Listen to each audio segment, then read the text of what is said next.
নমস্কার বন্ধুরা, গতকাল হাইকোর্টে অনারেবল জাস্টিস কৃষ্ণা রাওয়ের বেঞ্চে একটি অর্ডার হয়েছে, যে অর্ডারের ভিত্তিতে কলেজ বা ইউনিভার্সিটির লেকচারার প্রফেসরদের ইলেকশন কমিশন অফ ইন্ডিয়া বিধানসভা ভোটে যে প্রিসাইডিং অফিসারের ডিউটি দিয়েছিলেন, সেই ডিউটিতে যারা যেতে চান না তাদের যেতে হবে না। ঠিক কোন আইনি ভিত্তির উপর দাঁড়িয়ে এই অর্ডার হলো সেটা এই ভিডিওতে আলোচনা করার চেষ্টা করব, এবং ঠিক সেই একই আইনি ভিত্তির উপর দাঁড়িয়ে মাধ্যমিক এবং এইচএস স্কুলের হেডমাস্টার্স বা হেডমিস্ট্রেসদেরও এই অব্যাহতি মিলতে পারে কিনা সেটাও আলোচনা করার চেষ্টা করব। এখন মূলত যে বিষয়টা রয়েছে সেটা হচ্ছে 2010 সালে একটা অর্ডার ছিল, যে অর্ডারটা আমি একটু আপনাদের সামনে তুলে ধরছি। যে অর্ডারটা ইলেকশন কমিশন অফ ইন্ডিয়ার তরফ থেকে করা হয়েছিল, সেখানে বলা হয়েছিল, in connection the commission further desires that group A or equivalent senior officer including teaching staff of universities, colleges etcetera, etc আছে, এখানে একটু অস্পষ্ট, আমি কোর্টের অর্ডারেও দেখাবো জিনিসটা যে ইটিসিটা রয়েছে, should not be drafted for polling duties in polling station premises without specific reason to be recorded in writing by the district election officer where such appointments become unavoidable. এইটা খুব গুরুত্বপূর্ণ অংশ। যদি আনঅ্যাভয়েডেবল হয় এবং সেটা লিখিতভাবে ডিইও কে লিখতে হবে, তারপরই পোলিং ডিউটি দেওয়া যাবে কাদের? Group A or equivalent senior officers including teaching staff of universities, colleges and etcetera. শুধু ইউনিভার্সিটি এবং কলেজ নয়, এটসেট্রা রয়েছে, সেইটা ব্যাখ্যায় আমি আসছি এরপরে। এই যে অর্ডারটা কমিশন বলার চেষ্টা করেছিল, 23 সালে আরেকটি ফার্দার অর্ডার বেরিয়েছে, যার জন্য এই অর্ডারটা সুপারসিড করে গেছে, অর্থাৎ এই অর্ডারটির ভ্যালিডিটি কিন্তু আর থাকে না। এটা একটা দিক, যে এই অর্ডারটার ভ্যালিডিটি আছে কি নেই। দ্বিতীয় দিক হচ্ছে যে গ্রুপ বি যে স্টাফ রাজ্য সরকারের ঠিক কতটা আছে। তৃতীয় দিক হচ্ছে এই গ্রুপে স্টাফের নিচের কোনো স্টাফ, হায়ার কোনো র্যাঙ্কিং, যেমন অ্যাসিস্ট্যান্ট সেক্টর অফিসার বা সেক্টর অফিসার বা মাইক্রো অবজারভার, এইসব র্যাঙ্কে রয়েছেন কিনা। এবং চতুর্থ যে বিষয়টা রয়েছে, ডিইও ইন রাইটিং লিখতে পারছেন কিনা যে আনঅ্যাভয়েডেবল সার্কামস্টেন্স, কোন আনঅ্যাভয়েডেবল সার্কামস্টেন্সেসে এই ডিউটিগুলো গ্রুপ এ অফিসারদের আসছে। এবারে আমি যে বিষয়টা বলেছিলাম, প্রত্যেকটাই এই কোর্ট অর্ডার থেকে আমি দেখাবো, এই যে পয়েন্টগুলো বললাম সেগুলো কভার করবে।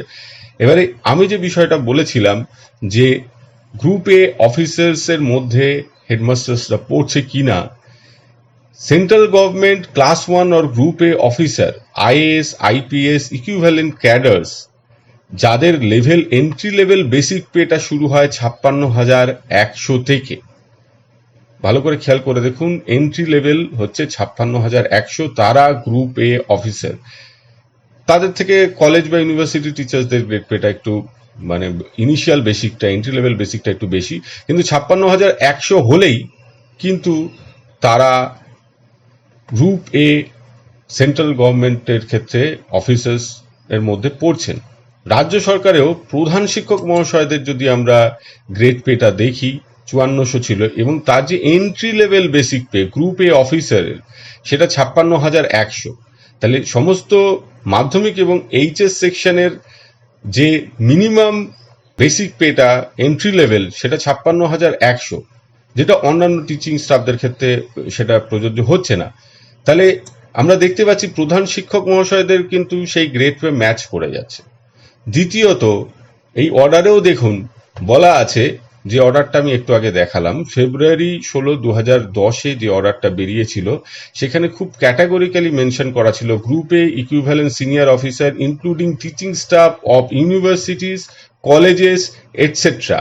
এখানে শুধু ইউনিভার্সিটি, শুধু কলেজ বলে শেষ করে দেওয়া হয়নি, এটসেট্রা রয়েছে। তাহলে আর কোনো শিক্ষক যদি থাকেন যারা ইউনিভার্সিটি বা কলেজে কাজ করেন না, এমন হতে পারে অন্য কোনো প্রতিষ্ঠানে কাজ করেন, সেটা কোনো শিক্ষা প্রতিষ্ঠান হতে পারে, সেটা কোনো স্কুল হতে পারে, কিন্তু গ্রুপে ইকুইভ্যালেন্ট সিনিয়র অফিসার হতে হবে, এবং সেটা হওয়ার একটা অন্যতম শর্ত হচ্ছে 56,100 টাকা এন্ট্রি লেভেল বেসিক পে থাকতে হবে, যার প্রত্যেকটাই কিন্তু ক্রাইটেরিয়া ফুলফিল করছেন মাধ্যমিক এবং এইচএস সেকশনের হেডমাস্টার্সরা। এবার তাদের পোলিং স্টেশন ডিউটি দেওয়া যাবে না এমন নয়, কিন্তু ইলেকশন অফিসারকে, ডিস্ট্রিক্ট ইলেকশন অফিসারকে রিটেন রেকর্ড রাখতে হবে যে কোন আনঅ্যাভয়েডেবল সার্কামস্ট্যান্সেসে তারা বিদ্যালয়ের প্রধান শিক্ষক মহাশয়দের নিতে বাধ্য হলেন। পরে যে কোর্টের যে জায়গাগুলো উঠে এসছে, যেটা আমি বললাম এর আগেই, যে June 7, 2023 election commission of India যে সার্কুলার বার করেছিল, সেটা জন্য বলেছিল যে এই 10 সালের সার্কুলারটা সুপারসিড করে গেছে। যদি সুপারসিড করে যেত, কলেজ ইউনিভার্সিটির লেকচারার প্রফেসরদের ক্ষেত্রে যেভাবে এফেক্ট করবে, প্রধান শিক্ষক মহাশয়দের ক্ষেত্রেও সেভাবে এফেক্ট করবে। এবার দেখা যাচ্ছে পিটিশনারদের যিনি আইনজীবী ছিলেন তিনি দেখিয়েছেন সাপ্লিমেন্টারি এফিডেভিট থেকে রিভিল হচ্ছে, ডিসক্লোজ হচ্ছে যে রাজ্যে 6,81,541টি গ্রুপ বি পোস্ট আছে অ্যাভেলেবেল। 1 নম্বর পয়েন্ট। তাহলে এত গ্রুপ বি পোস্ট থাকতে তাদের সবাইকে ডিউটি না দিয়ে কেন গ্রুপে ক্যাটাগরির যে সমস্ত কর্মচারীরা রয়েছেন তাদের নেওয়া হলো?